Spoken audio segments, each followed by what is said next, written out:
RCL 95,7 kami ada bersama Anda. Assalamualaikum warahmatullahi wabarakatuh. Sahabat RCL, ketemu lagi barengan kami Norin. Sekarang spesial ya. Di podcast yang spesial kali ini, Sahabat RCL, kita bersama dengan salah satu punggawa ataupun juga pimpinan BPJS Kesehatan Sukabumi, dan spesial untuk hari ini kita podcast bersama BPJS Kesehatan Sukabumi. Seperti kita tahu BPJS ini memang sangat penting sekali bagi masyarakat, terutama untuk kita ya, terkait dengan kesehatan, dan juga memang banyak sekali pertanyaan-pertanyaan ataupun juga fakta, masalah serta solusi yang ada di BPJS Kesehatan itu sendiri. Kenapa penting? Karena banyak sekali ya masyarakat terkait pertanyaan, persepsi, bahkan juga miskonsepsi masyarakat sendiri ya terkait dengan BPJS, dari mulai layanan, iuran hingga rujukan. Dan hari ini kita datangkan langsung untuk Anda spesial masyarakat Kabupaten Sukabumi, Bapak Sawal Tarigan SSI MMT selaku Kepala Cabang BPJS Kesehatan Sukabumi. Selamat pagi. Assalamualaikum. Waalaikumsalam. Pagi Nuri. Pagi Bapak, sehat ya Pak? Alhamdulillah. Sehat dong, kan BPJS Kesehatan harus sehat ya. Oke. Pak, sebelumnya terima kasih di sela kesibukannya menyempatkan waktu untuk berbincang dengan kita di sini, yang mana kita sedikit membahas Pak terkait dengan isu-isu di masyarakat yang berkembang terkait BPJS Kesehatan itu sendiri ya Pak ya.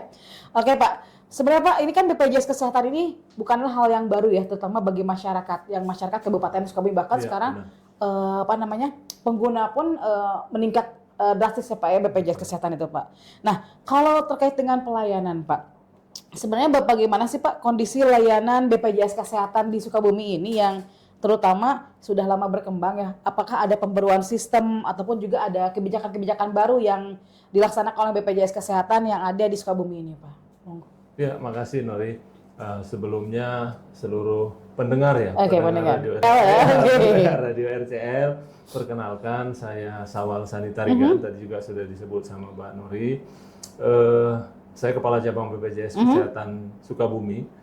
Mungkin perlu kami update juga, Nuri, bahwasannya cabang Sukabumi itu membawahi kabupaten kota. Oh, jadi ini kabupaten dan kota itu satu ya BPJS-nya ya? Iya, jadi kota Sukabumi, Kabupaten Sukabumi, dan Kabupaten Cianjur. Oh, ya, tiga, betul. Kabupaten Cianjur juga masuk ke sini berarti? Masuk ke sini, berarti cakupannya luas ya? Cakupannya lumayan luas. Bukan luas lagi, cukup luas. Apalagi dengan kabupaten yang paling banyak.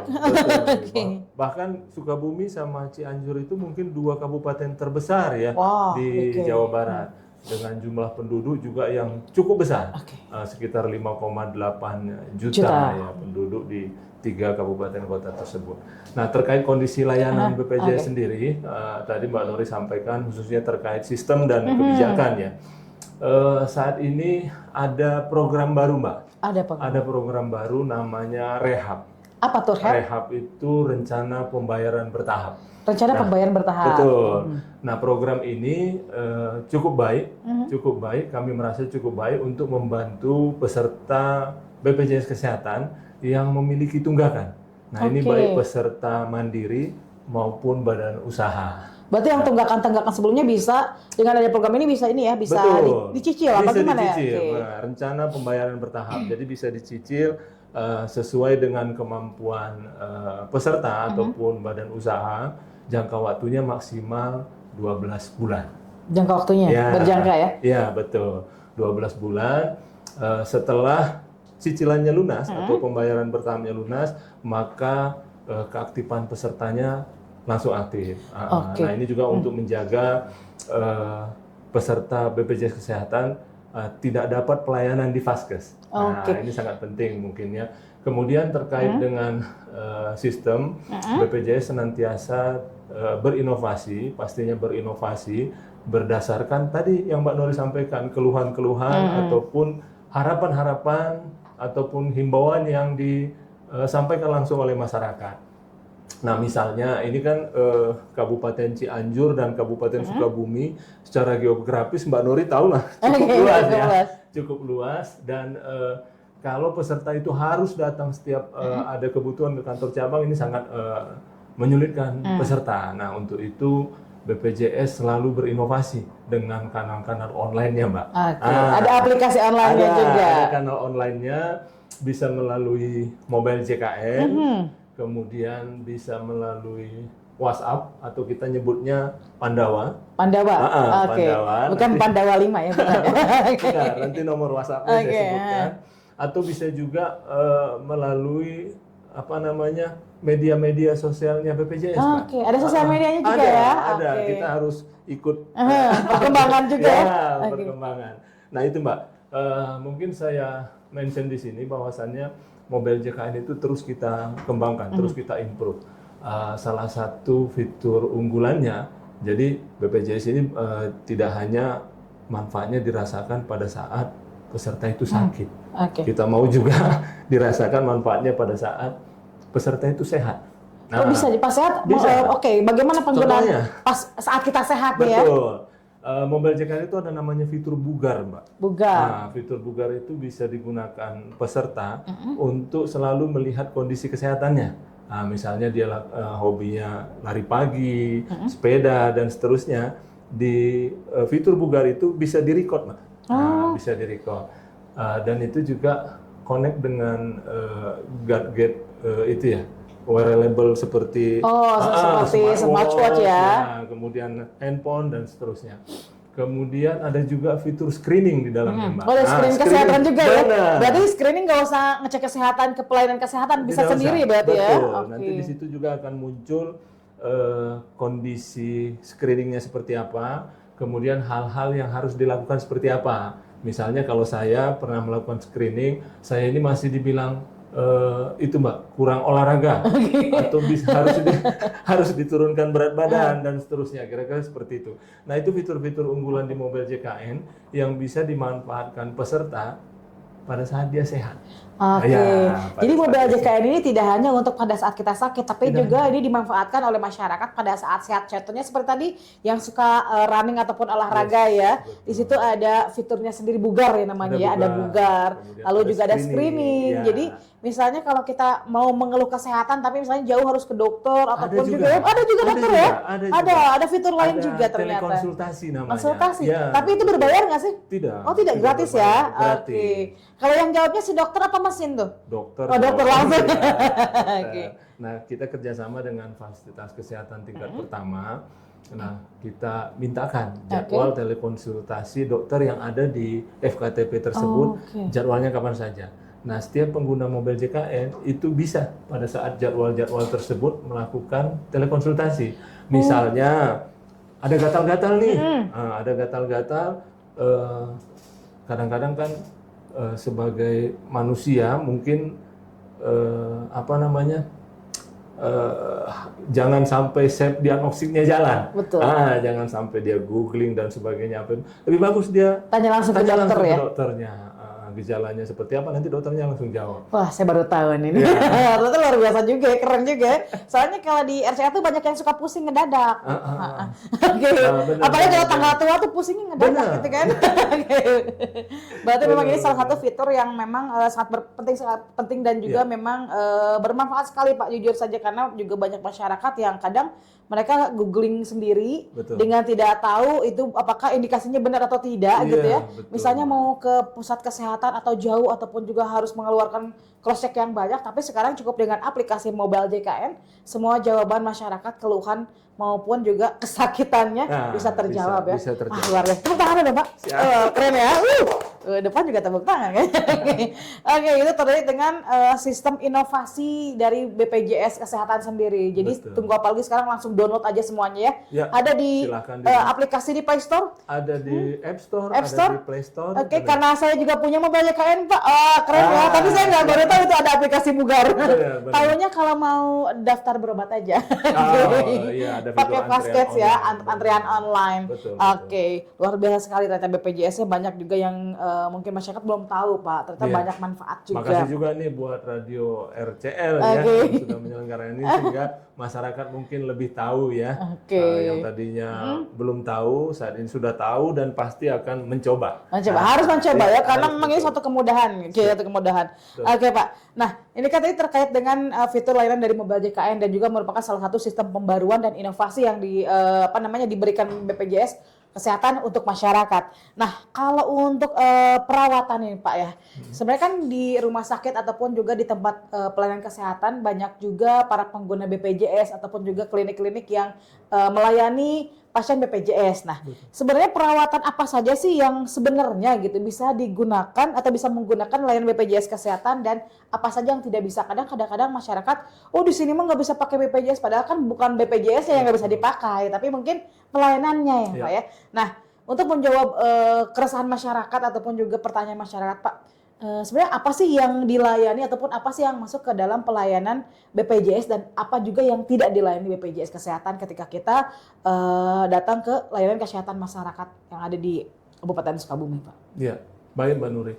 Terkait dengan apa saja sebenarnya yang bisa digunakan peserta BPJS Kesehatan. Nah ini mungkin salah satu keunggulan dari BPJS juga bahwasannya hampir seluruhnya Mbak, hampir seluruh layanan kesehatan itu bisa ditanggung BPJS Kesehatan. Dengan catatan, ada catatannya ya, sesuai dengan indikasi medis dan bukan permintaan sendiri ya. Oh, jadi ada indikasi dari medisnya ya? Ada indikasi medisnya, nah itu. Nah terkait yang tidak ditanggung tadi yang Mbak Nuri sampaikan, itu juga ada, itu diatur di Perpres 59 tahun 2024, ada 21 jenis layanan yang tidak ditanggung BPJS Kesehatan.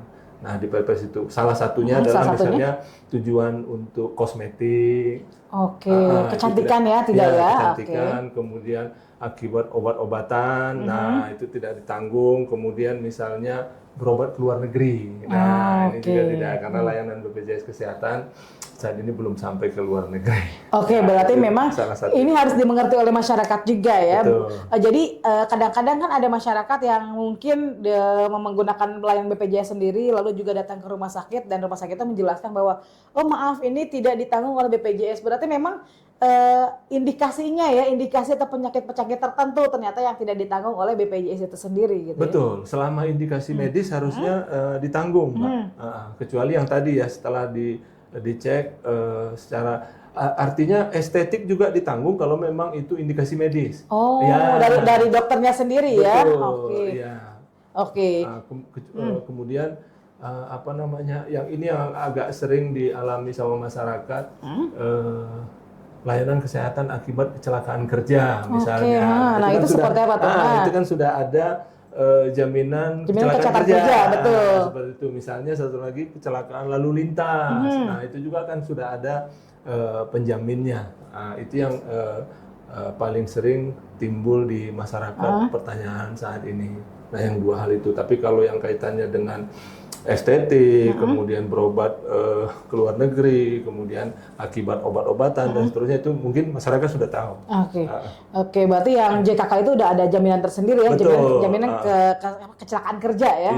Jaminan lintas juga. Kecelakaan lalu lintas. Jadi memang sahabat ACL mungkin juga sebelum kita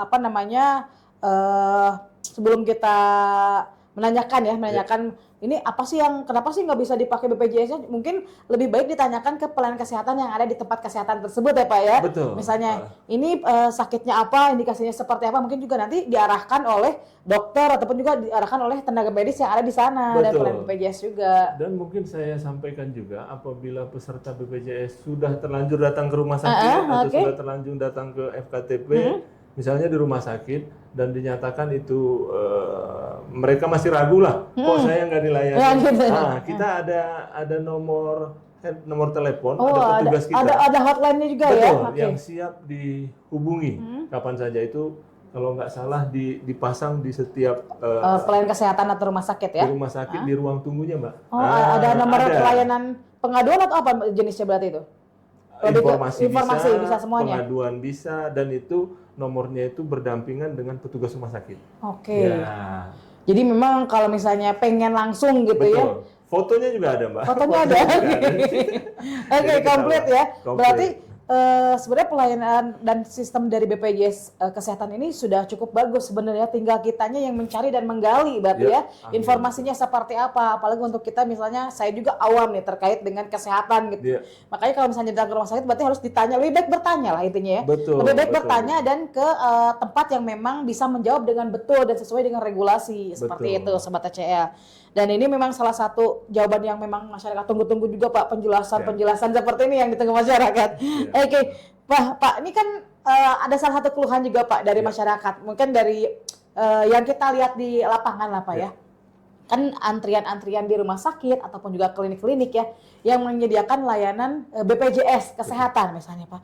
Kan suka terlihat dengan antrian yang cukup panjang Pak. Apalagi misalnya yang daftar BPJS itu sekarang kan hampir semuanya menggunakan BPJS. Betul. Yang daftar tuh hampir ratusan, bahkan ada ribuan mungkin ya, apalagi di rumah sakit umum daerah. Betul. Nah Pak, ini kan apa sih Pak, ada solusi nggak sih Pak dari BPJS sendiri yang memang biasanya sih masyarakat itu mungkin menunggu lama ya karena mereka sakit, lalu juga antrian berobat dengan BPJS yang karena antriannya banyak ya ditunggu juga lama sekali. Nah ada solusi nggak sih Pak dari BPJS sendiri dengan menjawab dari situasi dan masalah yang ada di masyarakat terutama saat antrian BPJS apalagi mengantri ambil obat yang cukup lama dan cukup panjang itu Pak, bahkan bisa sampai seharian. Bagaimana tuh Pak? Iya, makasih Mbak Nori.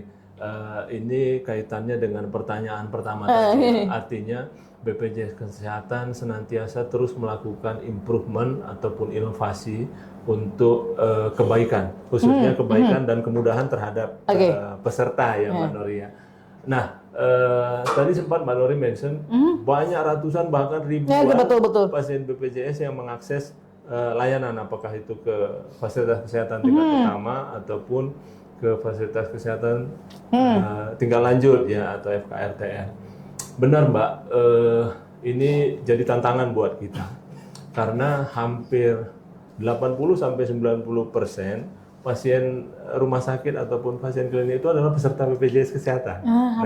Hampir semuanya juga ya. Hampir semuanya. Ini juga menjadi tantangan buat kita. Kita terus kerjasama dengan rumah sakit tentunya karena BPJS Kesehatan tidak bisa jalan sendiri ya.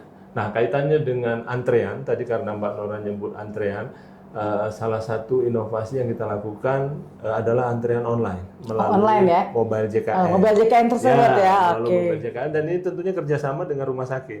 Apabila rumah sakit sudah punya sistem antrean, nah ini kita tinggal integrasikan. Nah tujuannya supaya peserta itu tidak datang terlalu pagi misalnya sehingga terjadi penumpukan pada jadi pagi hari. Kalau misalnya kelihatan di JKN nomor antrian 100 berarti kan kita asumsinya bisa jam berapa gitu datangnya. Sampai estimasi waktu layanannya juga ada di mobile JKN. Bener Bang. Misalnya saya mau berobat nih ke rumah sakit karena saya sudah dapat rujukan. Saya bisa lihat tuh, saya dilayani nanti jam 10.30. Nah, saya nggak perlu pagi-pagi. Nggak perlu jam 7, nggak perlu ya? Nah, itu salah satu inovasi yang kita lakukan. Kemudian, pelayanan kesehatan yang didapat oleh pasien itu kan berjenjang ya Mbak ya. Berjenjang itu pastinya ngacu ke aturan regulasi dalam hari ini Permenkes nomor 71 tahun 2013. Nah, berjenjang itu apabila peserta ingin mengakses layanan, misalnya dia ada keluhan dan sebagainya, datanglah ke FKTP dulu. FKTP dulu ya? Datang ke FKTP dulu. Apabila di FKTP tidak tuntas atau tidak bisa dilayani sesuai dengan kompetensinya, maka FKTP akan merujuk ke rumah sakit. Nah ini salah satu prosedur atau salah satu metode juga untuk mengatasi itu Bu, sehingga tidak terjadi penumpukan di rumah sakit. Yang kita tidak mau kan sudah nanti menumpuk di rumah sakit, ternyata tidak bisa dilayani karena itu bukan indikasi medis yang memang kompetensinya di rumah sakit. Dibalikin lagi nanti. Dibalikin lagi. Berarti memang ini salah satu solusi juga ya bagi masyarakat. Mungkin emang belum tahu semua mungkin ya Pak ya. Karena biasanya kan, saya ada keluhan nih mau daftar langsung ke rumah sakit pakai BPJS. Datang pagi-pagi karena takutnya antri. Padahal memang sekarang ada sistem ya, ada mobile JKN. Itu kunci dari semua masalah yang sering dipertanyakan itu download dulu mobile JKN gitu ya. Kalaupun memang ini yang punya, kalau misalnya nggak punya gadget, apakah masih bisa dilayani Pak? Bisa ya? Bisa. Jadi kan karena sekarang juga era digital ya, jadi mungkin kita bukan dituntut lagi, tapi memang kita harus mengikuti perkembangan zaman juga. Jadi kalau misalnya kita memang nggak mau antri, nggak mau menunggu lama, kita bisa menentukan kapan kita datang ke rumah sakit ataupun juga kapan kita datang ke klinik ya. Betul. Jadi daftarnya melalui aplikasi mobile JKN Aplikasi tersebut ya. mobile Jadi JKN. ada jamnya juga. Misalnya dilayani jam 9 ya udah nanti datangnya Datangnya jam jam 9 ya, atau setengah betul, 9 lah ya. setengah 9. Setengah 9 kurang 5 juga bisa. Oke. Yang Siap. paling penting adalah kita tahu prosedurnya seperti apa ya. Siap. Oke, itulah jawaban dari semua antrian yang terjadi. Ternyata memang bisa diatasi kok. Semuanya Ya. bisa diatasi ya asal kita juga menggali informasi Sobat ACL. Pak, ini juga terkait dengan tadi seperti katakan datang JKN itu harus ke FKTP harus ke fasilitas kesehatan pertama juga ya Pak ya. Betul. Nah, kalau alur prosedur pelayanan seperti itu Pak, yang menggunakan program JKN, apakah bisa datang ke rumah sakit langsung ataupun harus melalui ke FKTP dulu sih Pak? Ya. Nah, ngacu ke Permen PS 71 tahun 2013 tadi memang berjenjang ya, Pak. Berjenjang artinya dilayani di FKTP dulu, baru kemudian kalau FKTP-nya tidak sanggup ke rumah sakit.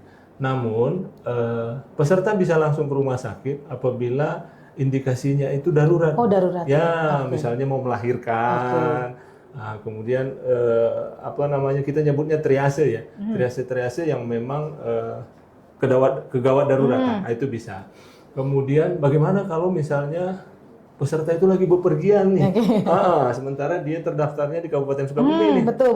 Di luar kota misalnya ya. Di luar kota, itu bisa. Oh, bisa. Itu bisa ke FKTP kerjasama di daerah tersebut. Apakah itu klinik atau puskesmas bisa. Itu peserta BPJS masih tetap bisa dilayani di luar. Oke. Ya, di luar FKTP dia terdaftar. Oke, berarti memang bisa ya. Kadang-kadang kita kan juga yang namanya kesehatan nggak tahu ya tiba-tiba sakit. Betul, misalnya ya di luar kota, di luar FKTP tersebut, berarti masih bisa berobat di sana ya? Bisa. Oke, ini juga bisa. Pak, ini kan tadi kan sudah ada alurnya ya dari JKN. Ternyata yang masuk bisa langsung ke rumah sakit kalau misalnya indikasinya kedawat daruratan ya. Lalu juga tadi seperti ibu melahirkan ataupun juga misalnya ada kecelakaan, seperti itu bisa ya. Tapi kalau misalnya merujuk kepada dia ada fasilitas kesehatan pertama, berarti datang dulu ke FKTP, baru nanti ada rujukan ke rumah sakit yang bersangkutan ya Pak ya. Oke. Nah, kalau untuk JKN sendiri Pak, kelas rawat di JKN ya di rumah sakit tentunya ya, dan rencana sistem kelas rawat inap standar ataupun KRIS ya. Ada perubahan sistem kelas rawat menjadi KRIS nih Pak. Sebenarnya apa sih Pak dampaknya bagi peserta BPJS dan apa ada kenaikan iuran Pak yang perubahan tersebut Pak? Ya, KRIS ya. Tadi Mbak Nori sempat sebutkan KRIS kelas rawat inap standar. Nah, ini merupakan standar minimal yang diberikan kepada peserta kita. Nah, apanya yang standar gitu ya? Nah, ini terkait dengan sarana dan prasarananya, Mbak. Misalnya jumlah tempat tidurnya, kemudian peralatan medisnya dan lain-lain. Nah, ini tujuannya sebenarnya supaya tidak terjadi perbedaan pelayanan. Misalnya peserta yang domisilinya di kota dengan yang di luar kota. Nah, ini harapannya supaya standar pelayanannya itu sama, Mbak. Baik di kota maupun di luar perkotaan. Nah, itu sebenarnya tujuannya. Balik lagi kalau ke situ berarti supaya kualitas pelayanannya sama yang dirasakan. Biar sama kualitasnya berarti ya. Sama kualitas pelayanan yang dirasakan oleh peserta JKN. Dan tadi ada naik iuran nggak? Karena kan sekarang udah mulai disamakan tuh fasilitasnya dan juga kelasnya juga. Nah, berarti ada kenaikan nggak sih? Belum, karena informasi sampai saat ini belum ada dan itu kelasnya bukan tunggal ya Mbak ya. Oh, bukan tunggal ya? Tunggal. Nah, ada juga yang berpersepsi bahwasanya nanti kelasnya jadi hanya kelas berapa saja gitu. Kelas 1, kelas 2-nya nggak ada dan seterusnya. Sebenarnya itu tidak, jadi kelasnya bukan tunggal, tapi sarana dan prasarana kelas rawat inapnya yang distandarkan. Oke, kelas rawat inapnya ya. Betul. Jadi biasanya kan kalau mohon maaf Pak, biasanya beda kelas tuh beda ya. Berarti sekarang ruang rawat kelas rawatnya itu yang maksudnya ruangan fasilitasnya ya. Betul. Yang distandarkan gitu. Itu diatur juga di Perpres 59 tahun 2024. Antara lain misalnya temperatur ruangan, nah itu harus standar. Kemudian ventilasi udara. Kemudian pencahayaan ruangan, nah seperti itu diatur Mbak di Perpres itu. Kamar mandinya seperti apa, kemudian apa namanya, ruang rawatnya seperti apa, ada pembatasnya atau tidak, tempat tidurnya ada nakasnya atau enggak. Nah, itu yang distandarkan. Jadi sama semua ya. Sama semua. Jadi tidurnya empuk semuanya ya. Berarti memang kalau untuk kenaikan belum tahu ya, belum tahu karena belum ada peraturan yang apa namanya yang turun juga berarti ya. Jadi kalau untuk terjawab sudah ya. Jadi nanti ada sistem pembaharuan juga. Jadi yang biasanya kelasnya misalnya kan ada kelas 3, 2, 1 gitu ya. Biasanya berbeda tapi sekarang fasilitasnya sama ya. Standar. Jadi semuanya sama. Nggak ada yang dibeda-bedakan untuk dari segi fasilitas kamarnya ya, fasilitas rawat inap. Baik yang di kabupaten, yang di kota. Semua sama ya. Pantesan saja sekarang udah mulai agak banyak yang kesamaan gitu. Ini kelas berapa ya? Tapi ruangannya sama gitu. Padahal sudah mulai ya Pak ya, sudah mulai. Nah mungkin itu bisa menjawab pertanyaan dari masyarakat, juga sahabat ACH yang ada di rumah ataupun juga yang sedang menyaksikan. Masih banyak pertanyaan-pertanyaan yang kita akan sampaikan dan juga akan dijawab langsung oleh Bapak Kepala Cabang. Jangan kemana-mana, tetap di RCL, kami ada bersama Anda.